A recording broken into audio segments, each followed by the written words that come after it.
উফ, এত গরম পড়েছে, এই গরমে মন চায় প্রতিদিনই আইসক্রিম বানিয়ে খাই। হ্যালো এভরিওয়ান, আসসালামু আলাইকুম। আজকে আপনাদের সাথে শেয়ার করব কাঁচা আমের ললি আইসক্রিম। চারদিকে এখন কিন্তু আমের সিজন, তো আপনারাও দেখা মাত্র বানিয়ে ফেলুন।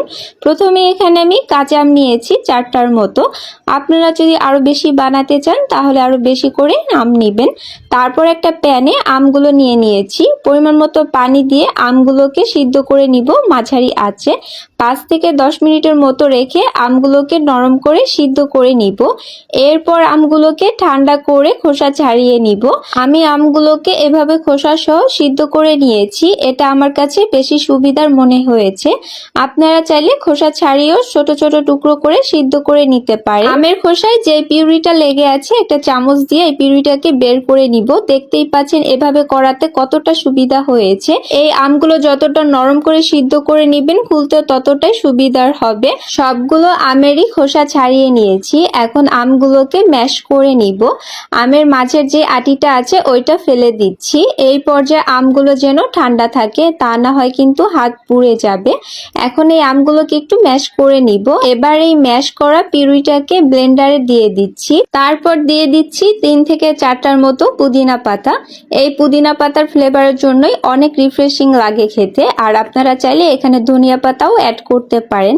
একটা কাঁচামরিচ দিয়ে দিচ্ছি, এতে করে টক ঝাল মিষ্টি লাগবে, খেতে অনেক মজার হবে। চিনি দিয়ে দিচ্ছি হাফ কাপ। এখানে চিনিটা আপনারা আপনাদের পছন্দ মতো দিতে পারেন, আর যেহেতু আমটা অনেক টক তাই চিনিটা একটু বেশি করেই দেওয়ার চেষ্টা করবেন। বিট লবণ দিয়ে দিলাম হাফ চা চামচ। এখন পানি দিয়ে দিচ্ছি 1 কাপের মতো। সবগুলো মিশ্রণ একসাথে করে ব্লেন্ড করে নিব।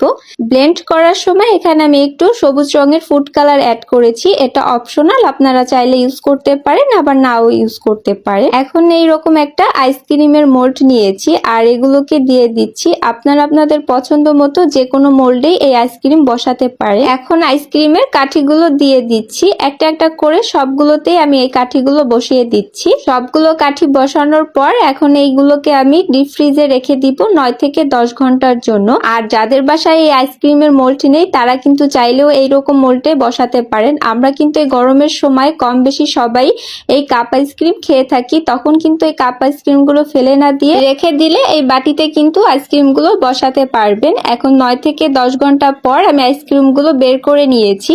এখন কিন্তু কত সহজেই আইসক্রিম গুলো বের হয়ে এসেছে, দেখতেই পাচ্ছেন প্রতিটি আইসক্রিমই পুরো পারফেক্ট হয়েছে। বাহির থেকে এসে ফ্রিজ খুলে যদি এরকম একটা আইসক্রিম খেতে পাওয়া যায় তাহলে কিন্তু মন প্রাণ কলিজা সবকিছুই শান্তি। আশা করছি আমার এই আজকের রেসিপিটি সবার ভালো লেগেছে। ভালো লাগলে লাইক কমেন্ট করে দিবেন আর শেয়ার করে দিবেন।